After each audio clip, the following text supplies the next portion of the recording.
Hi guys, Di here from the Messy Palette. Welcome back to my channel.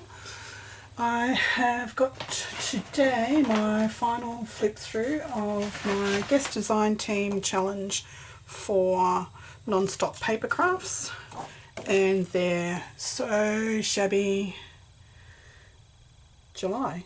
What month are we in? July. So Shabby July. So there'll be a hashtag that you can look up all of the fabulous people that have taken part in this challenge this month. Thanks to Suzanne over at Non-Stop Paper Crafts. You can also see some photos and participants over at Natalie's Line.arrow Facebook group. So yeah, let's get into it. So I have a fabric cover. It's a single signature. I changed the wraparound cover that I had going because I just didn't like it. It just wasn't happening. So I've got some layered laces, both vintage and thrifted, from clothing and curtains and dresses and things. I've got a little cluster on a pin, bulb pin with a button and some scissors, if you can see that. I'll just take this off. I've sewn a button and a little spool of thread onto the closure, which is some embroidered ribbon. I have threaded flowers and beads, crackle beads, onto the string that I sewed the signature in. Just some layered laces and brocade and eyelet lace on there. It's coming down here. Isn't my pin cushion the cutest? He is so cute. Stab him every day. Anyway, so I have got a pocket in the front. I've lined it with embroidery patterned paper and lace all the way around. This is some watercolour paper for someone to play on. It's tucked in the front there. Here is my wardrobe page with fabric tabs and buttons, and I've used a key as the closure. It just opens up. We've got the homemade coat hangers with a dress and a fabric sample hanging up in there, and just some collages on the doors. Where are we? Yep, over the page, just some lace edges, lots of writing space, some hand-dyed lace. There's a pocket here with some stenciling, journaling card, and some vintage book patterns. I've got some metal paperclip tabs here. I'm just holding in some of that embroidery pattern. I've made a pocket out of the embroidery pattern, and there's some of the stuff out of the kit, So Shabby kit. Journaling card and a tag which I've just sewn on and used fabric and lace as the tabs. A ruffle, some vintage lace. There's a pocket here and a tuck spot here, and these are pieces out of the kit. I've sewn on some watercolour paper here and stenciled, so you can go to town on that. The other side has got a pocket, just a little cluster on top of that embroidery pattern. I've glued some writing space on it. That's just purely writing space, no pockets. It's too flimsy unless you triple double. It's just a pull out piece with some stenciling and some washi tape. A little cluster and tuck spot there with some of the ephemera from the kit. I have glued down the, oh, I've got ink all under my fingernails.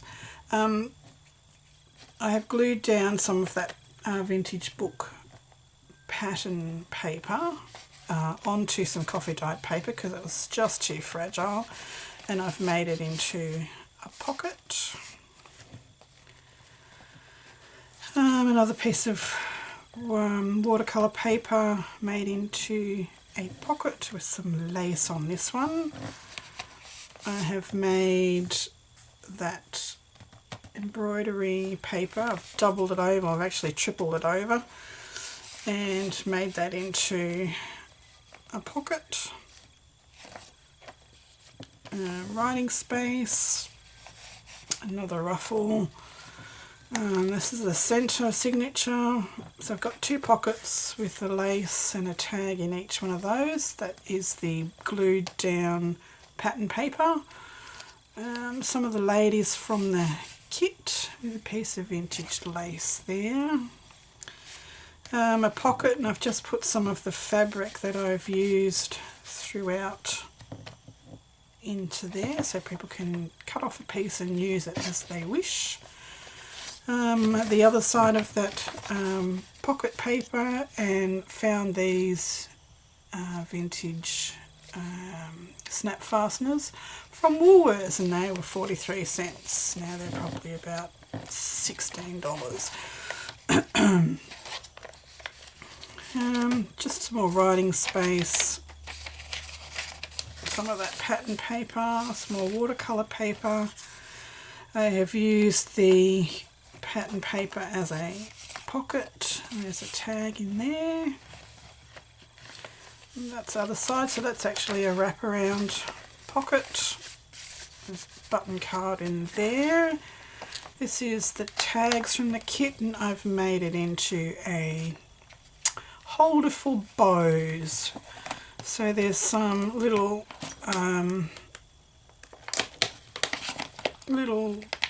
windowed pocket, what do you call them, bags, and they've got tags in there, and there's some vintage hook and eyes,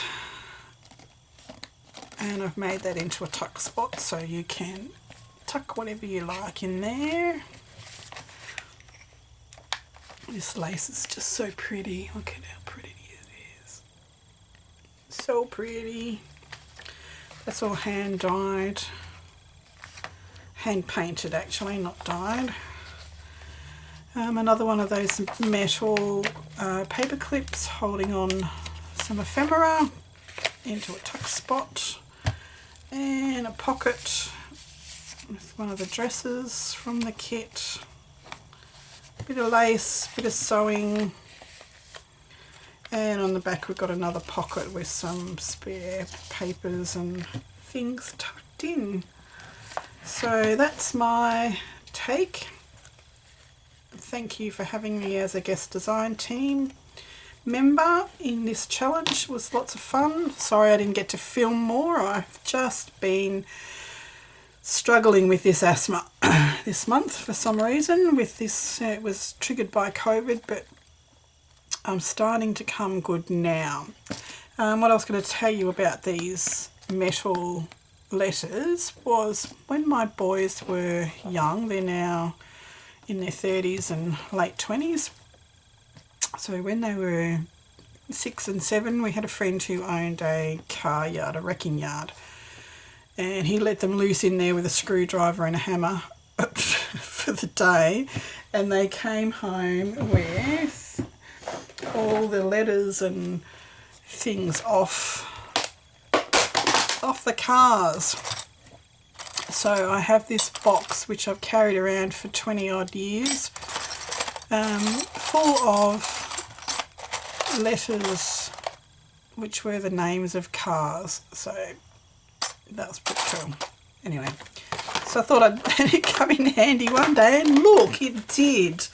Now I remember that I had them, I can use them more often. I've just used some alcohol ink in magenta and then gone over it with some gold paint just to give it that aged look. So yeah, that's it. That's my journal. Thanks for watching. Bye for now.